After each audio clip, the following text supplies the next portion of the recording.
The queen spoke. "Enjoy this drink, my generous lord. Raise up your goblet. Entertain the Geats duly and gently. Discourse with them. Be open-handed, happy and fond. Relish their company.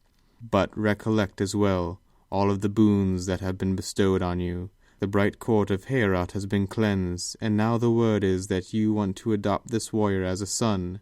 So, while you may, bask in your fortune, and then bequeath kingdom and nation to your kith and kin, before your disease. I am certain of Hrothgar. He is noble and will use the young ones well. He will not let you down. Should you die before him, he will treat our children truly and fairly. He will honor, I am sure, our 2 sons, repay them in kind when he recollects all the good things we gave him once, the favor and respect he found in his childhood." She turned then to the bench where her boys sat, Hrethric and Hrothmund, with other nobles' sons, all the youth together, and that good man, Beowulf the Geat, sat between the brothers. The cup was carried to him, kind words spoken in welcome, and a wealth of wrought gold graciously bestowed, 2 arm bangles, a mail shirt and rings, and the most resplendent torque of gold I have ever heard tell of anywhere on earth or under heaven. There was no hoard like it since Hema snatched the Brosian's necklace and bore it away with its gems and settings to his shining fort, away from Eormenric's wiles and hatred, and thereby ensuing his eternal reward. Hygelac the Geat, grandson of Swerting, wore this neck-ring on his last raid. At bay under his banner, he defended the booty, treasure he had won.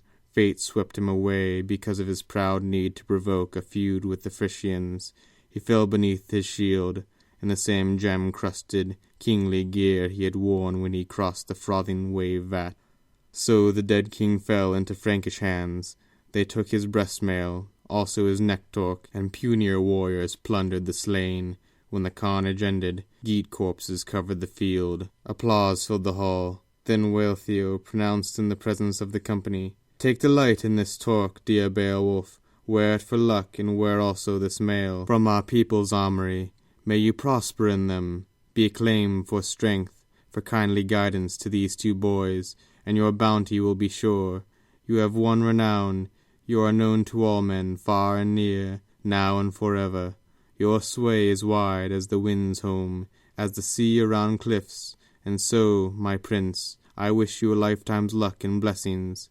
To enjoy this treasure, treat my sons with tender care, be strong and kind. Here, each comrade is true to the other, loyal to lord, loving in spirit. The thanes had one purpose. The people are ready, having drunk and pledged. The ranks do as I bid." She moved then to her place. Men were drinking wine at that rare feast.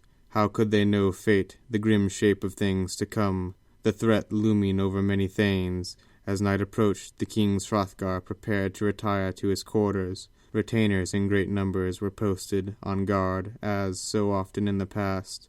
Benches were pushed back, bedding gear and bolsters spread across the floor, and one man lay down to his rest, already marked for death. At their hands they placed their polished timber battle shields, and on the bench above them, each man's kit was kept in hand, a towering war helmet, webbed mail shirt, and great shafted spear. It was their habit, always and everywhere, to be ready for action, at home or in camp, in whatever case and at whatever time the need arose, to rally round their lord. They were a right people. They went to sleep, and one paid dearly for his night's ease, as had happened to them often, ever since Grendel occupied the Gold Hall, committing evil until the end came, death after his crimes. Then it became clear, obvious to everyone, once the fight was over, that an avenger lurked, and was still alive, grimly biding time. Grendel's mother, monstrous hell-bride, brooded on her wrongs. She had been forced down into fearful waters, the cold depths, after Cain had killed his father's son, felled his own brother with a sword.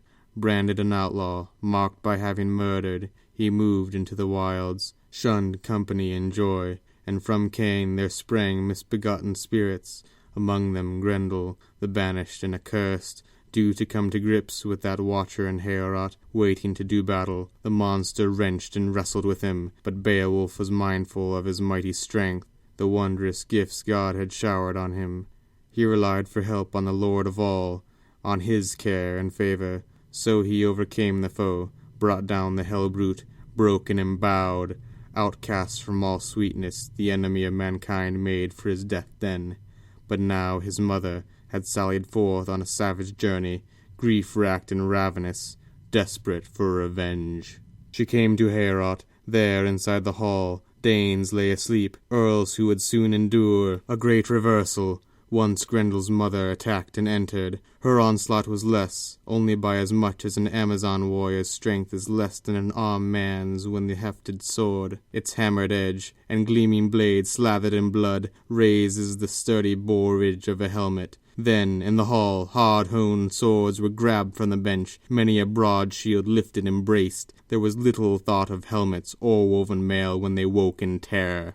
The hell-dam was in panic, desperate to get out, in mortal terror, the moment she was found. She had pounced and taken one of the retainers in a tight hold, then headed for the fen, to Hrothgar. This man was the most beloved of the friends he trusted between the two seas. She had done away with a great warrior, ambushed him at rest.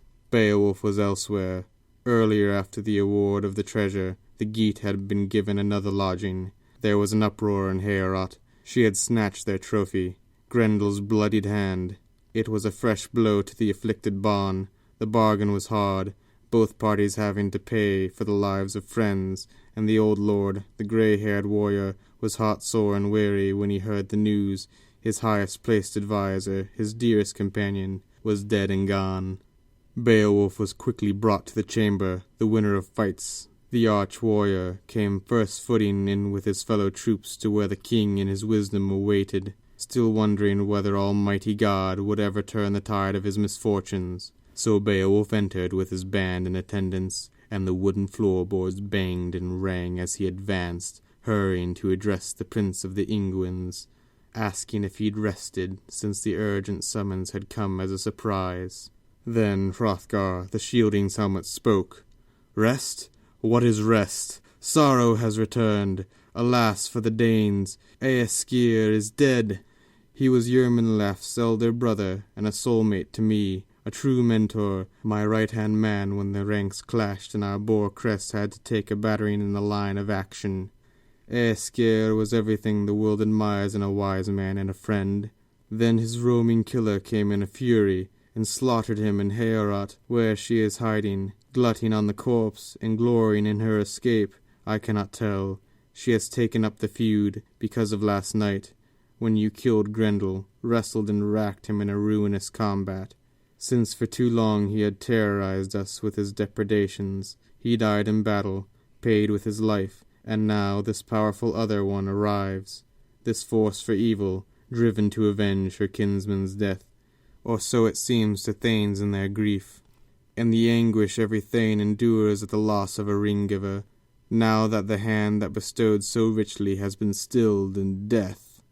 I have heard it said by my people in Hall, counsellors who live in the upland country, that they have seen two such creatures prowling the moors, huge marauders from some other world.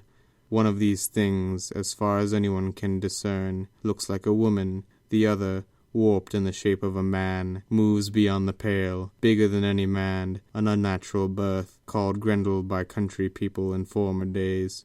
They are fatherless creatures, and their whole ancestry is hidden in a past of demons and ghosts. They dwell apart among wolves on the hills, on wind-swept crags and treacherous caches, where cold streams pour down the mountain and disappear under mist and moorland.